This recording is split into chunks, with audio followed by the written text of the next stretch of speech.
When slow neutrons are incident on a target containing uranium, a possible physical reaction is this. तो होता क्या है कि आपका एक न्यूट्रॉन होता है जो यूरेनियम न्यूक्लियस के साथ टकराता है and we get some products. What happens, ये 235 मास नंबर है इसमें, मतलब, और 92 इसमें प्रोटॉन्स हैं. तो 235 माइनस 92 कितना हुआ? 5 माइनस 2 3 एंड 33 माइनस 1 14. तो ये आपका मास नंबर ऑफ हो गया न्यूट्रॉन्स.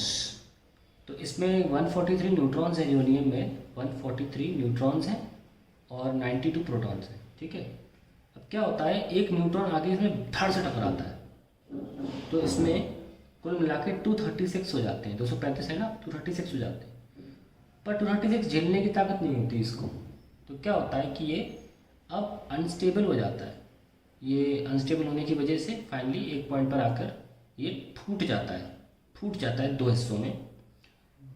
जो 236 वाले यूरेनियम से ज़्यादा स्टेबल होते हैं. स्टेबल कंपाउंड बनने चाहिए ना. तो एक बेरियम बनता है, इसमें 141 होते हैं, और एक क्रिप्टन बनता है, 92 होते हैं. जब आप 12वीं क्लास में न्यूक्लियर रिएक्शन पढ़ेंगे तो उसमें एक बहुत इंपॉर्टेंट बात जानेंगे कि 170 के अंदर स्टेबिलिटी होती है न्यूक्लियस में. इसलिए देखो, दोनों हमेशा जब भी फिजन होता है, जो न्यूक्लियस तैयार होते हैं, नए बनते हैं, उनका मास नंबर हमेशा 170 से नीचे पाया जाएगा. और इनके बाद 3 न्यूट्रॉन्स भी निकलते हैं. तो I explain you the reaction how it takes place. अब ये कह रहे हैं कि estimate the amount of energy release using the following data. Obviously इस रीजन में मास ज़्यादा रहा होगा और इस रीजन में मास कम रहा होगा. उसे बोलते हैं मास डिफेक्ट. और उस मास डिफेक्ट को जब हम c² से मल्टीप्लाई करते हैं तो हमें वो एनर्जी लिबरेट मिलती है. तो यहाँ जो एनर्जी रिलीज होती है वो मास के एक्सपेंस पर होती है. So let's find out the mass of the products. जो इस तरफ है, मास फाइंड कर लेते हैं कितना है. यूरेनियम और न्यूट्रॉन का मास ऐड करो. यूरेनियम लिखा हुआ है 235 प्लस 0.04 और यहाँ 1.0087. 00 ऐड कर लीजिए. 7 0 और 8 4 0 5 और 1 6 3 और ये 236.0487 इस तरफ का मास हो गया. अब इस तरफ का मास हमें ऐड करना पड़ेगा. ठीक है. तो सबसे पहले देखते हैं इस तरफ का मास कितना है. 140. बेरियम का 140.91. क्रिप्टन का 91.9260 लगा लो.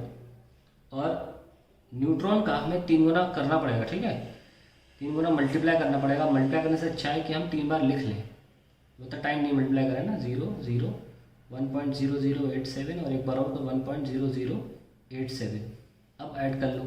7 या 21, 8 और 8 16, 8 24 और 8 32, 3 4 2 6 और 9 9 18. ये आ गया.